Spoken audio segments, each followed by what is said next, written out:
YouTube? It's your boy Review Guy, Review King, whatever you want to call me. And I'm back. Let me tell y'all why I hate my Ford Mustang Mach-E.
This is your key Ford. The car comes with one key fob. Even though this is plastic, it's pretty heavy and it doesn't feel cheap. You got your standard controls, your unlock, lock, 2 times for the trunk, and your car alarm. But these days, people have smartphones. You download the Ford Pass app and your phone becomes your key. I never have the key fob on me. This is so convenient because in this technology age we live in, you'll never leave your phone at home. So as long as you have your phone in your pocket when you approach the vehicle, it will unlock. You can start it. When you get to your destination, when you leave the car, the vehicle will automatically lock for you. So most times I don't have to pull out my phone to unlock the car when I'm approaching the vehicle. Sometimes it does tweak and I would have to pull out my phone to unlock the car, but 8 out of 10 times the vehicle recognizes that I'm nearby and the car will unlock for me. I'm gonna briefly go through the app. It's not much here. But on the home screen, it shows you your charge level, estimated distance to empty. You have your unlock, start, and lock button. You can roll the windows up and down, activate the horn, and open the trunk. If the car is charging, it will tell you what type of charger. So if I'm on a fast charger, it'll say fast charging, but this is a regular charger. You click details. It shows you the status of that charge. Right now, when the car reaches 100%, I will have 177 miles. Allegedly, this car is supposed to get 224 miles on a full charge. Estimated time to finish, time on charger, distance added, energy, and charge type. Let's get out of that. At the bottom, you have vehicle, which will show you status, charging, features and settings, safety and security, service. I actually never used this feature on this app, and I had a lot of problems out of this car. But here's some of the service options, and then map shows you where the car is located currently. And then let's go to account. Let me show you all this. Whenever the vehicle has a problem with it, it sends you a message. So here's all the problems I've been receiving out of this car. And most of them is pre-collision assist not available, pre-collision assist not available, pre-collision assist not available, powertrain malfunction, high voltage battery warning, pre-collision assist not available, pre-collision assist not available, high voltage battery warning, powertrain malfunction, and the list goes on. So I got this car March 1st, 2022. My tag came a month later in April. So I bought this car to put on Turo. For those that don't know, Turo is like Airbnb for cars. You rent out your personal car to random people. I first went on Turo and seen that there was a lot of Teslas on Turo and the competition was outstanding. So I said, you know what? I'm gonna do something different. I like that Ford Mustang Mach-E. I'm gonna get that and put it on Turo. Y'all don't talk about me not wearing my seatbelt. It's just uncomfortable for me. I don't like it. And I know someone in the comments is gonna say, it's gonna be real uncomfortable. Somebody hit you from the back and you fly through your windshield. But trust me, I am a great driver. I see stuff way before it even happened, I promise. So after seeing so many Teslas on Turo, I decided to get a Mustang. And don't get me wrong, I love Teslas. Elon Musk got the electric car industry in a chokehold. After getting my tags in April, I attempted to put the car on Turo. That was unsuccessful because this car had 2 recalls that I never knew about.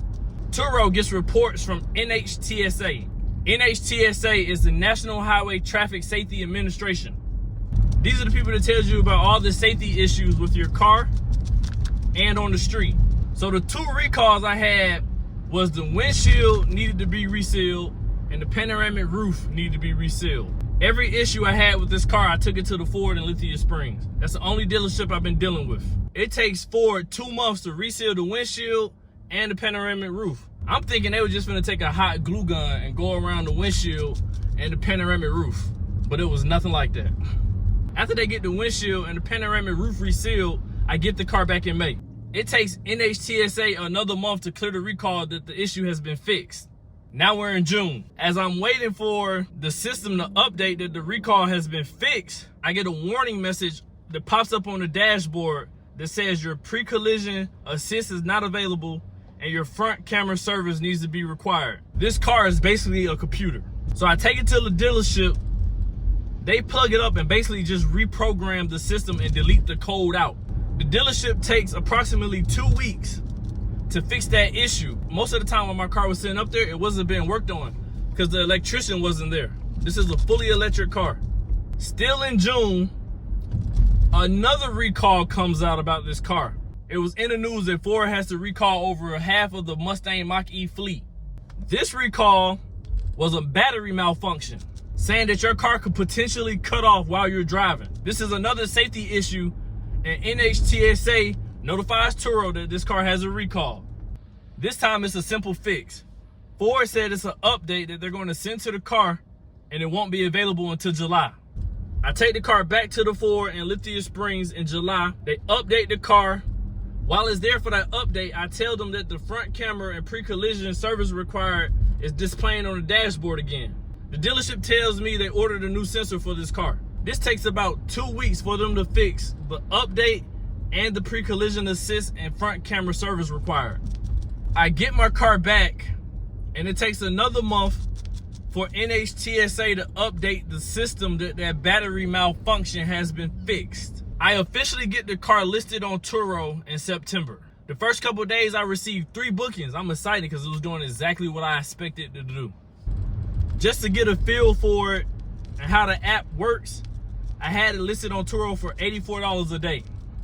This car cost me $55,000. My car note is $930 and my insurance is roughly around $230. So we're looking at about $1,200 for this car a month. So I put some numbers together and I came up with renting this car out for $120 a day. If the car gets rented 12 days out the month, that's $1,440, and that will at least cover all my car expenses.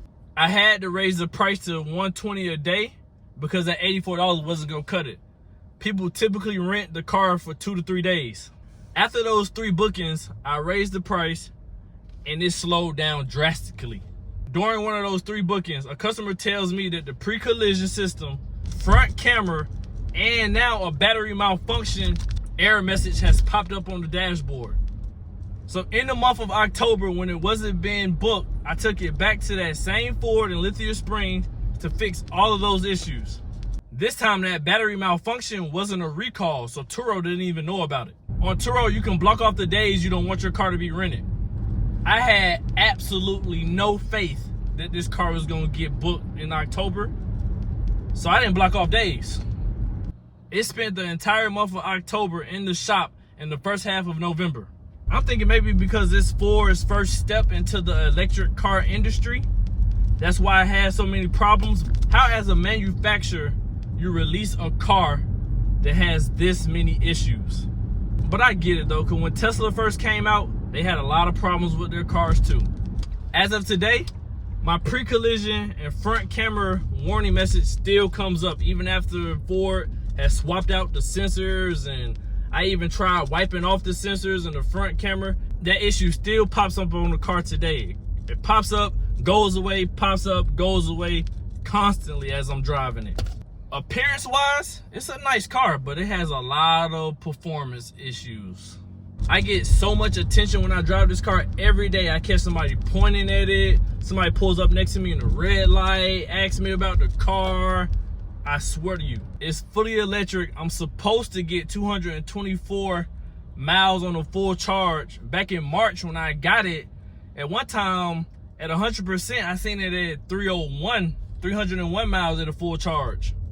It hovered around 280 and 300 at a full charge. Then it started to hover around 250 and 280 at a full charge. Then it started hovering around 250 and 270 at a full charge.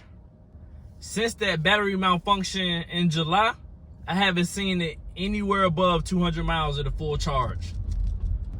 One day I seen it at 133 miles at a full charge. But nowadays it lingers around 150 and 180 at a full charge. I'm convinced whatever update they did to this battery altered the miles I get on this car and the charging sessions. I can't make this up. Maybe it's the certain chargers I use, but one day I spent over 2 hours at a charger for this car to reach 80%. When you're using a fast charger, the car charges fast to 80% and then it slows down after 80% to preserve the battery lifespan.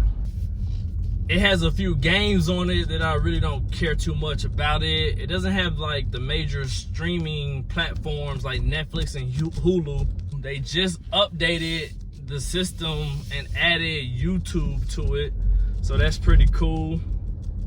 The screen is a little delayed when toggling through different applications, but I'm sure that'll get better with updates.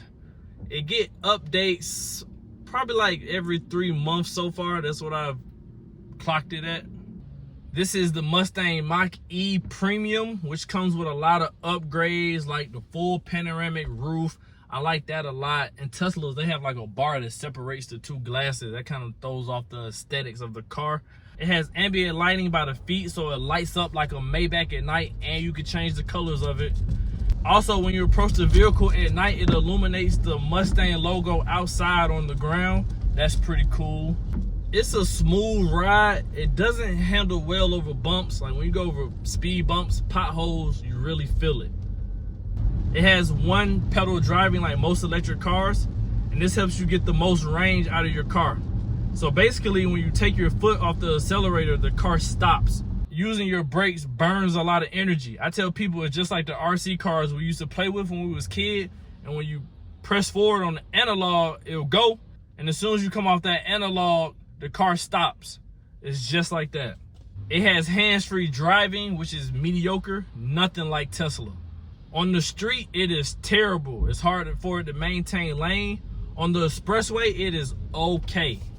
Ford calls it Blue Cruise, and it sucks. There's a camera mounted on top of the steering wheel that tracks your eye movement, and you have to make eye contact with it in order to keep the car going. And the camera on top is real strict. If you look to your left or your right real quick, just to check out passing cars, the system displays a message on the dashboard, and it's like, man, I was paying attention to the road. I just took a quick glance to check out my surroundings.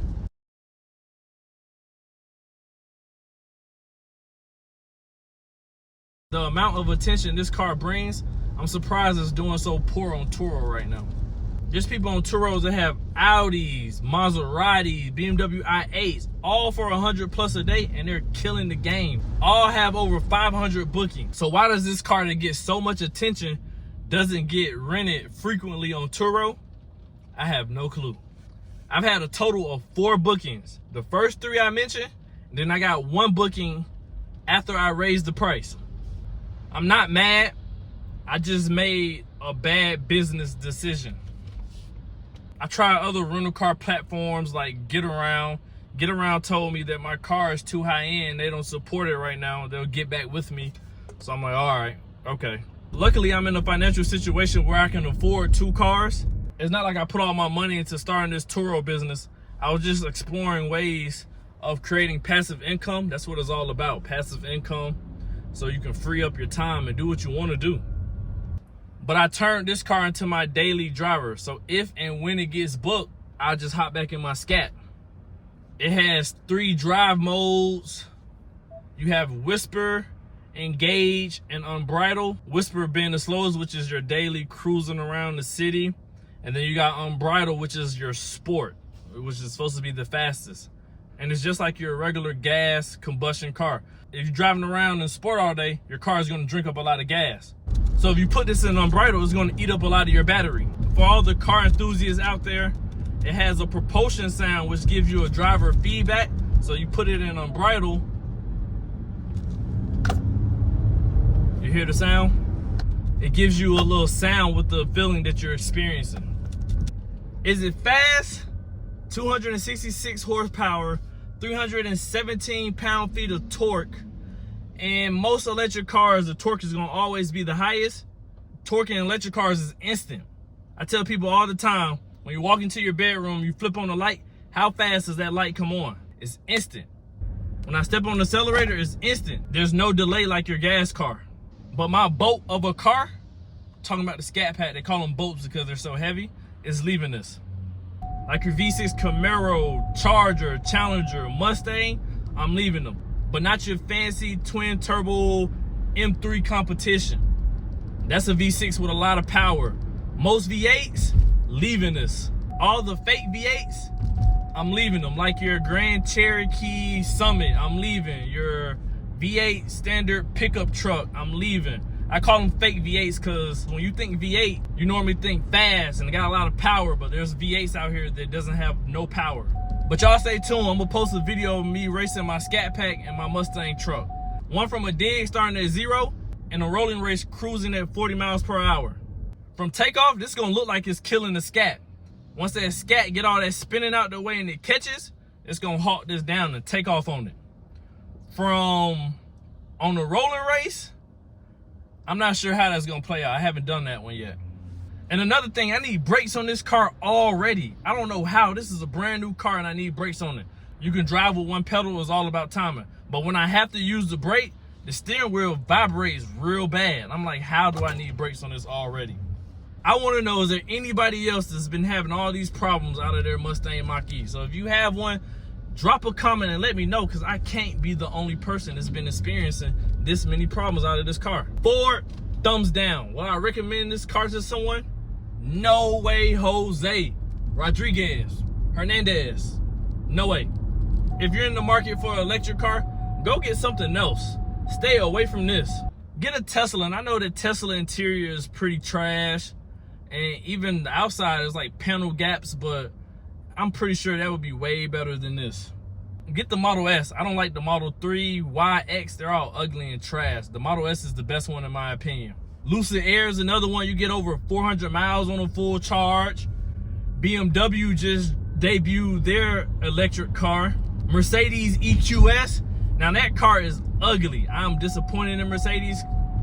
Go Google the newest Hyundai Sonata and the Mercedes EQS and compare them and watch how much some bodies look alike. But the interior on that car is very nice, and that's what Mercedes is known for, doing an outstanding job on their interior. Rivian, the electric truck, that's another good car.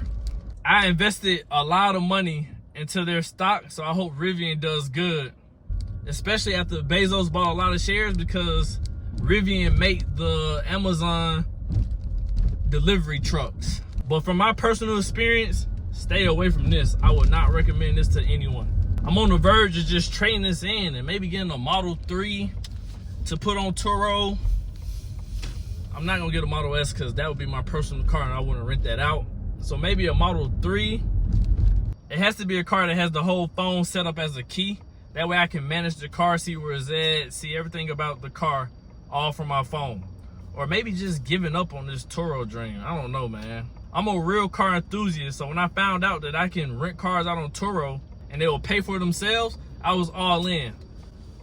And quickly learned that that is a lie, or at least it doesn't work out for me. But that's all I got for y'all, YouTube. I got so much content that I gotta give y'all, so much stuff I wanna show y'all, a lot of stuff that we need to talk about. So y'all stay tuned.